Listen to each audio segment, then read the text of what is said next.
என் பேர் குரு பிரசாத். நான் வந்து ஜிசி ஈரோட்டில் படிக்கிறேன். மெக்கானிக்கல் இன்ஜினியரிங் ஃபைனல் இயர் போயிட்டுருக்கோம். இப்போ நாங்கள் வந்து அனலைசிஸ் வந்து கற்றுக்குவோம் ஆன்சிஸ்லேருந்து. ஃபஸ்ட்டு அதுக்கு பேசிக்காக பார்த்தோம்னா எஃப்இங்கிறது தான். எங்களுக்கு வந்து எஃப்இங்கிறது எல்லாத்துக்குமே இருக்குது மெக்கானிக்கலாக. ஆனால் எங்கள் ரிலேஷனில் வந்து பார்த்தோம்னா எடுத்துட்டாங்க ரெகுலேஷனில்.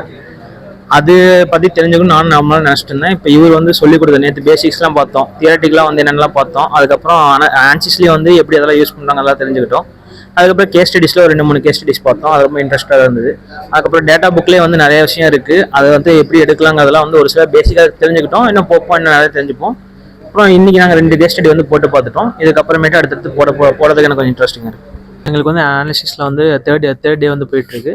இன்றைக்கி வந்து பார்த்தோம்னா நாங்கள் இண்டஸ்ட்ரி ரிலேட்டடாக வந்து நிறைய கேஸ் ஸ்டடிஸ்லாம் வந்து பார்த்தோம். அதில் வந்து நிறைய எங்களால் வந்து அண்டர்ஸ்டாண்ட் பண்ணிக்க முடிஞ்சுது. நிறையா கேஸ் ஸ்டடிஸ் பார்த்தோம். டிஃபார்மேஷன் எப்படி இருக்குது, ஃபேக்ட்ராசிட்டிலாம் வந்து எப்படி இருக்கணும், அதெல்லாமே வந்து நாங்கள் பார்த்தோம்.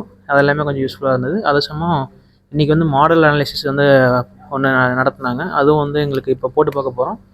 அதுவும் கொஞ்சம் யூஸ்ஃபுல்லாக இருந்தது. அப்புறம் டேட்டா புக்கில் வந்து எந்தெந்த ஃபார்முலாஸ்லாம் எங்கெங்கே இருக்குதுன்னு சொல்லிட்டு ஒரு ஓவர்வியூ மாதிரி பார்த்தோம். அது வந்து நாங்கள் ஏற்கனவே படிச்சிருந்தோம், அதனால் மறந்துடுச்சு. இப்போ வந்து பார்த்தது வந்து எங்களுக்கு ஒரு ரீகேப் மாதிரி இருந்தது. அது ரொம்ப யூஸ்ஃபுல்லாக இருந்தது. தேங்க்யூ.